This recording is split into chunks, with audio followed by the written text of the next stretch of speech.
To my countrymen, just to give you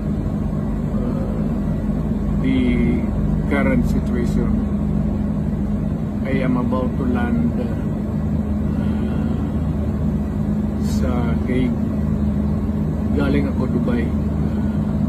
Stop over for it's a long haul, it's a long flight. Okay ako. Do not worry. And I think this is something to do with the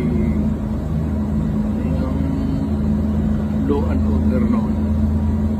At sinasabi ko naman sa mga pulis, military na trabaho kayo at ako ang managot.